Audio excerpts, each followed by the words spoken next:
She swore it was just a moment of doubt. But I heard every word, how she faked affection, how she used my family, how she waited for the perfect time to leave. I didn't scream or expose her. I let her keep digging her hole. Now everyone's asking why she's stuck at the bottom, and I haven't said a word. I wasn't supposed to be anywhere near the house when it happened. I was on my way to pick up a couple tools from a hardware store, humming along to whatever was on the radio, until I tapped my pocket at a red light and realized I'd forgotten my wallet. Classic me. So I turned around, annoyed but laughing a little, figuring I'd just grab it and head right back out. When I walked into the apartment building, I noticed another car parked outside, my fiancé's best friends. I didn't think much of it. They'd been doing a lot of wedding planning lately. Pinterest boards, color palettes, cake tasting, you name it. I thought it meant we were building something together. I stepped quietly into the hallway, ready to grab my wallet and dip out again. But then I heard their voices coming from the living room. I wasn't trying to eavesdrop. I was literally just passing by. And then I heard my name. So I paused. I mean, I do love him, my fiancée said. Her voice sounded tired, like love was a chore. He's reliable, he's sweet, his parents adore me, but... There was this long, heavy pause. You know when you just know something awful is coming? I felt it in my stomach. But I'm not attracted to him anymore. Not even a little. Haven't been for months. Her friend made this small, shocked noise. I stood frozen, like someone pressed pause on me. My fiancée kept talking, like she was planning a business deal. I just need to wait for the right moment to end things. Maybe after the holidays, or after my promotion comes through. His dad's firm already wrote my recommendation letter, so once that's locked in, I'll be fine. Her friend couldn't believe it. Girl, you're literally still planning the wedding. My fiancé laughed. I know it's messed up. But breaking off an engagement is so complicated. The plane tickets, the deposits, and his family has been so helpful with connections. I already have 3 interviews lined up through them. I just need to time it right. Then her friend asked, does he have any idea? Your girl didn't even hesitate. Please. He's clueless. Still brings me coffee in bed like some lost puppy. Honestly, it's kind of pathetic how oblivious he is. They both laughed. That's when something just snapped inside me.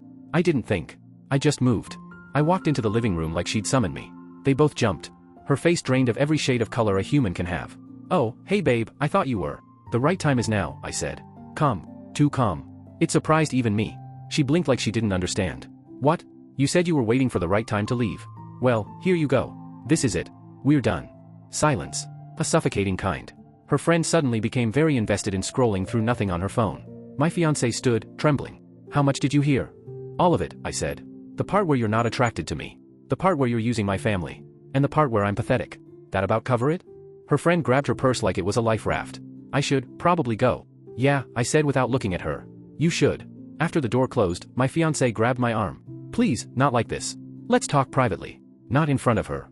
I laughed once, loud and sharp. Why? You had no problem trashing me in front of her 2 minutes ago. I didn't mean it like that, she cried. I was just venting. Everyone vents. For months? While planning your exit and using my family like a career ladder? Her eyes filled with tears. You're twisting my words. Oh, really? What twisted interpretation makes I'm not attracted to him and he's pathetic sound better? She had nothing. Just tears. Her friend was gone. The show was over. And now she wanted me to stay for the encore. She tried to hug me. I stepped back. She sobbed harder. Please, don't throw away 5 years over this. You already threw it away, I said quietly. I'm just the one saying it out loud. We can fix it, she pleaded. Couples therapy, whatever you want. I want someone who actually wants me, I said. And someone who isn't using me as a stepping stone. Her face crumpled. I packed a bag while she followed me from room to room, rambling excuses, begging, crying. I didn't yell. I didn't insult her. I was just done. I walked out and went to my brother's place. She called 17 times that night. I didn't answer once. Because the right time had already come. And I wasn't waiting for it anymore. A few days later, I went back to the apartment to grab the rest of my stuff.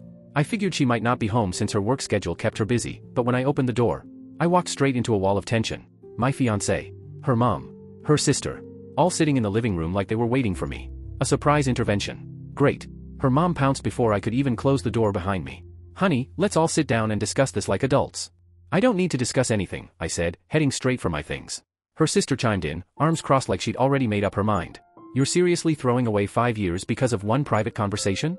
One private conversation, I repeated, where she admitted she's not attracted to me and she's only sticking around to get job connections from my family while planning to leave. Yes. That conversation. My fiancé looked wrecked, puffy eyes, blotchy face, the whole 9 yards. Babe, please. I've been thinking about nothing else. I was wrong. Completely wrong. I am attracted to you. I love you. I just panicked and vented horribly. It was wedding jitters.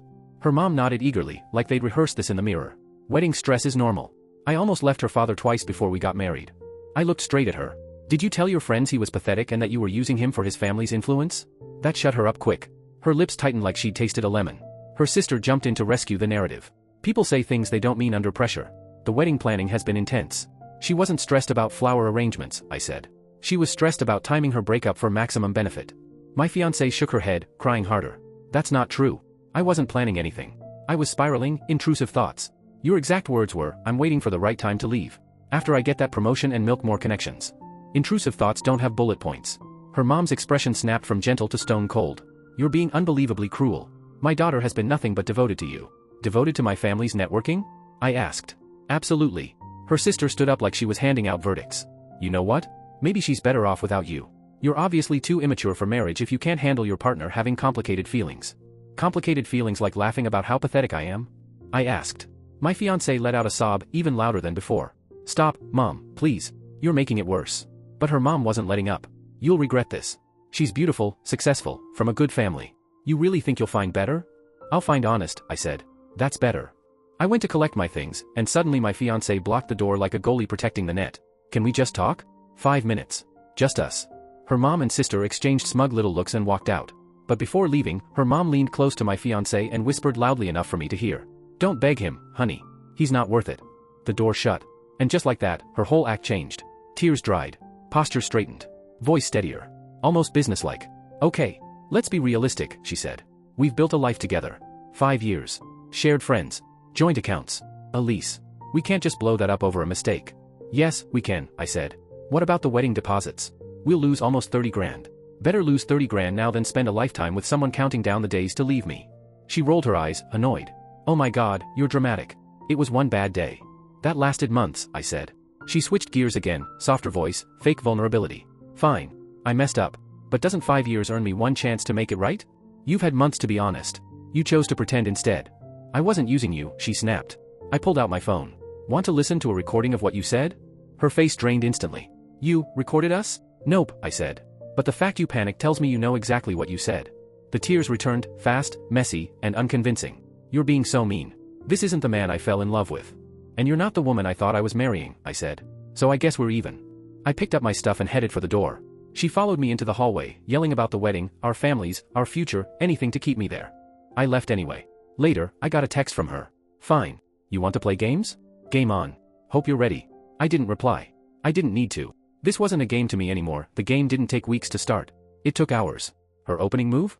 She ran around telling everyone I'd gotten cold feet and abandoned her right before the wedding. She turned herself into the poor, heartbroken victim, left with the dress, the plans, the dreams. Cue the dramatic sympathy. Her parents immediately called mine. My mom was sobbing on the phone, asking what went wrong, asking what she'd done, like somehow she was responsible.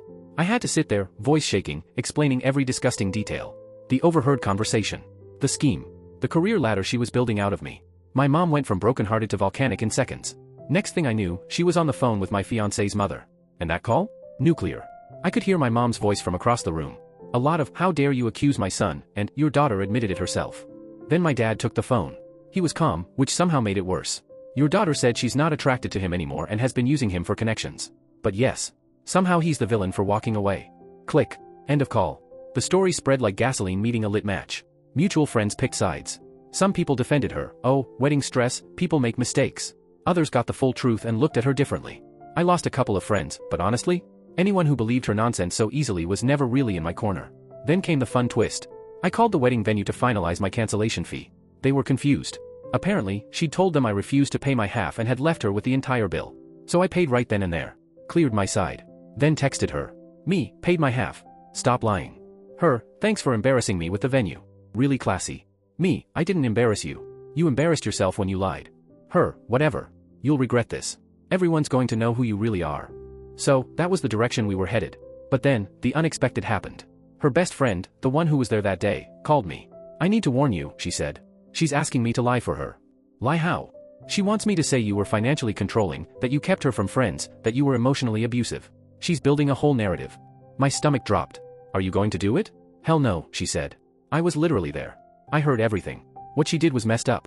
And honestly, when you walked in that day, it was a relief. I'd been telling her to end it if she wasn't committed.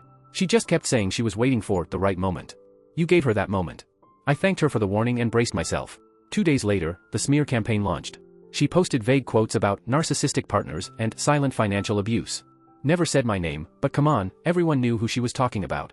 Her sister started commenting on friends' posts, dropping little bombs. Some men can't handle strong women. Red flags everywhere, but love makes you blind. I ignored it at first. Let them play keyboard warrior. Whatever. Then she escalated.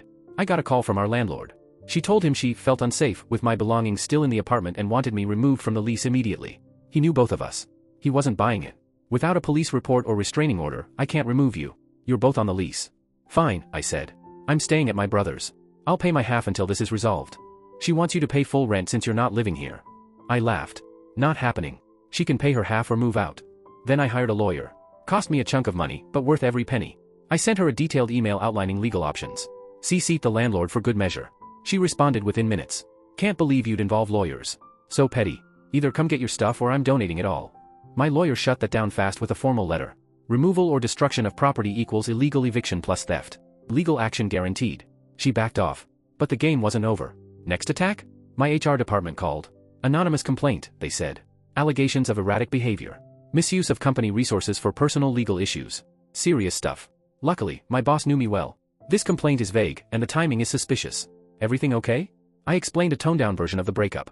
He checked the logs, nothing there. He dismissed it. Someone is trying to hurt you, he said. I know, I replied. He told me to document everything. I already was. And then came the lowest blow. My mom called again. Not crying this time.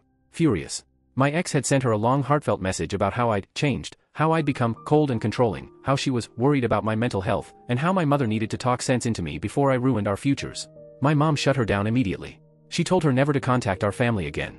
That calling me names wouldn't rewrite what happened. That whatever she was trying to manipulate wouldn't work on us. But apparently her performance worked on her side. Her dad left me a voicemail lecturing me about being a man and working things out instead of running away. I deleted it. Didn't even finish listening. Because I wasn't running. I was getting out of a trap. And she hated losing control. When it was finally time to clear out the rest of my things, I didn't go alone. I brought my brother and his truck. Backup felt smart at this point. We pulled into the parking lot and the moment we walked up to the building, there she was, her mother, standing at the door like she was about to check IDs at a club. You've got some nerve showing up, she snapped. I'm on the lease, I said calmly. I'm here to get my belongings. That's it. She's devastated, her mother fired back, not letting me take 2 steps. Absolutely destroyed.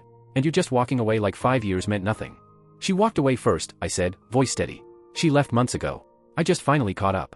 That's not what happened, she barked. She had doubts, every bride does. You're twisting everything. My brother stepped in before I wasted another breath. We're just here for his things. We're not debating the relationship. Her mom gave a dramatic huff, but finally moved aside. We started packing. It took hours, furniture, electronics, boxes I didn't remember owning. And through every minute of it, her mom sat there watching, arms crossed, muttering commentary like she was narrating a documentary. That couch is going to leave her with nothing to sit on, she complained. That couch was a gift from our parents to me, I said.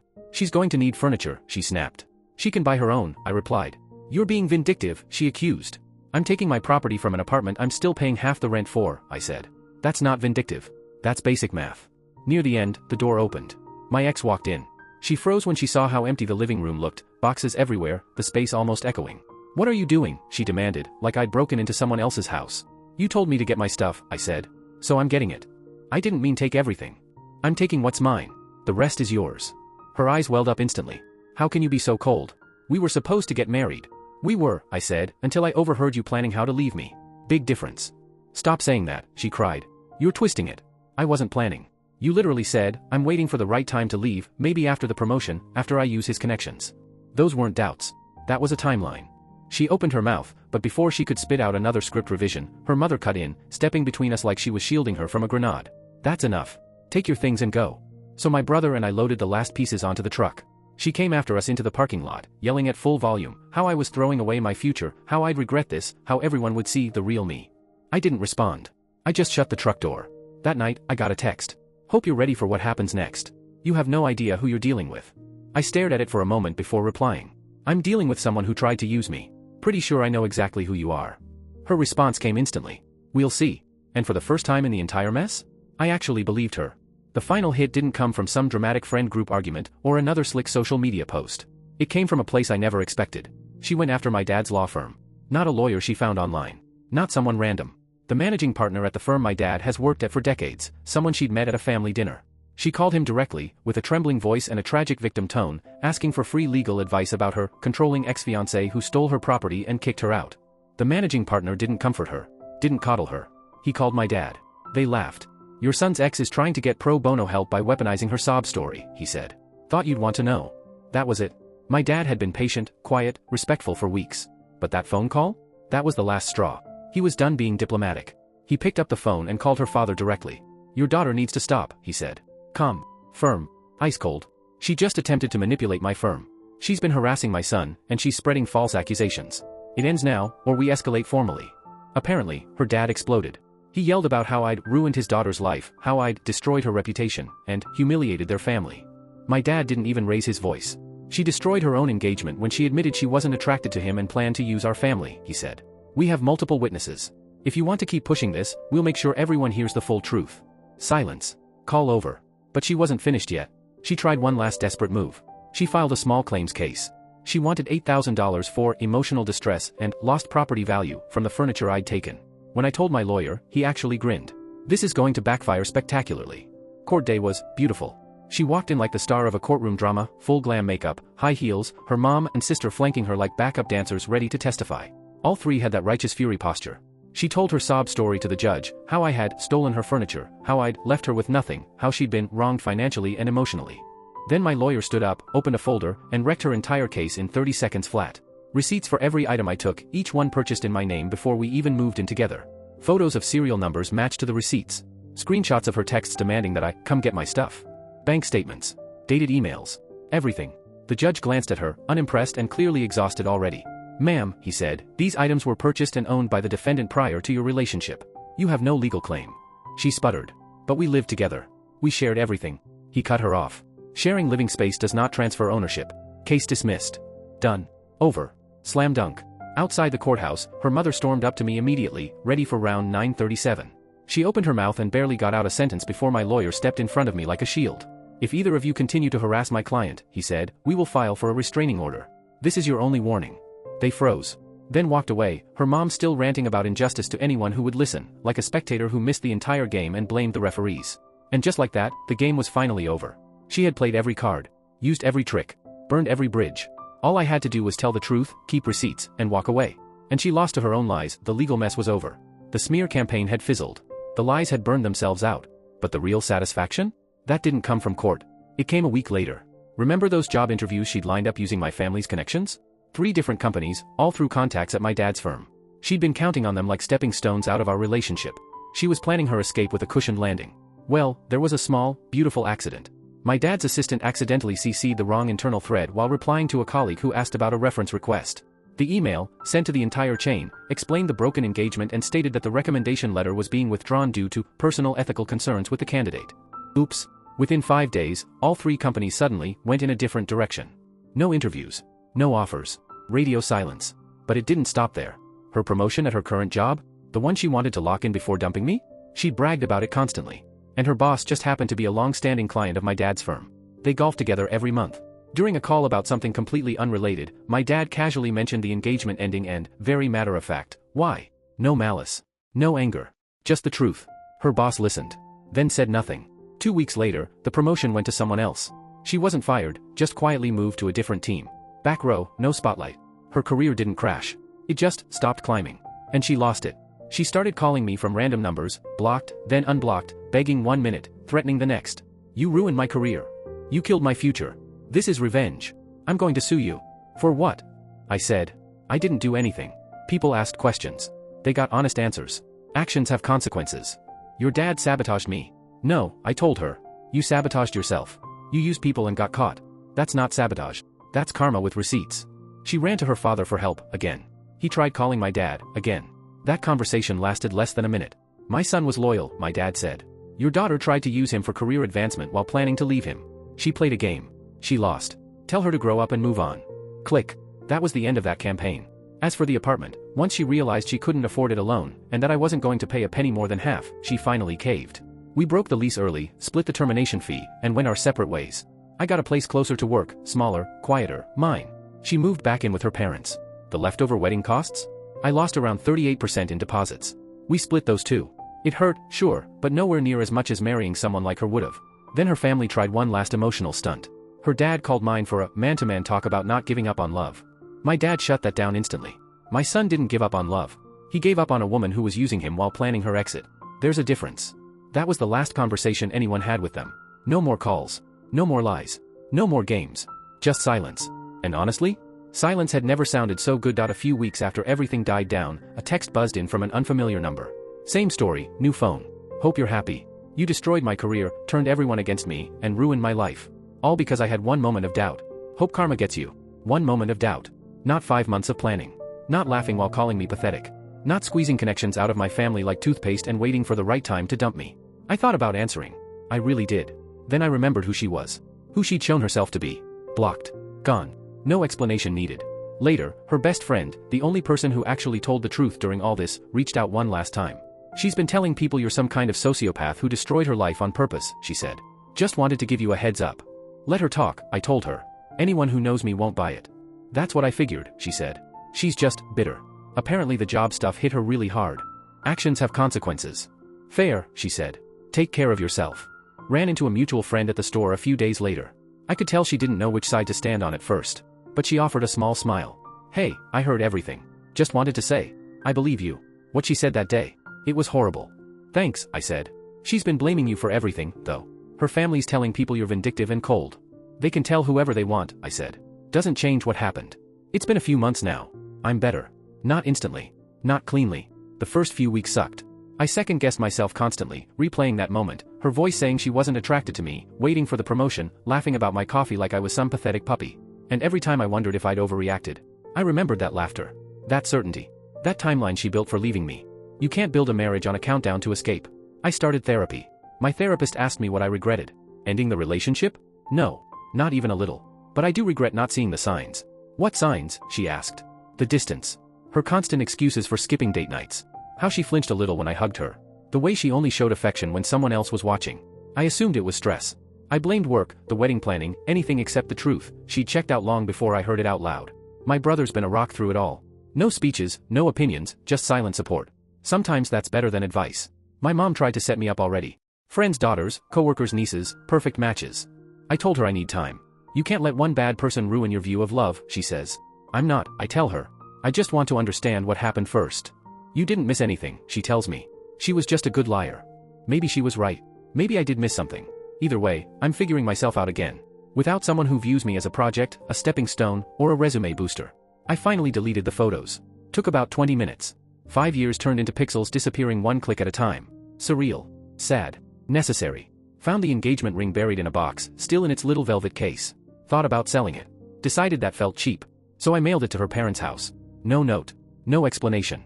Her mom texted me after. Unnecessarily cruel. Blocked that number too. The wedding would have happened around now. I thought it might hit harder. Instead, it just passed. Felt weird for maybe a day. Then mostly I felt relieved. Like I dodged something heavy, something that would have crushed me slowly over years. She's already dating someone new. A guy from her gym. Good luck to him. Hope he pays attention. I'm working out more. Seeing friends who don't need sides or stories. Sleeping better. Eating better. Learning who I am without her shadow over everything. Turns out, not being someone's backup plan feels pretty damn good.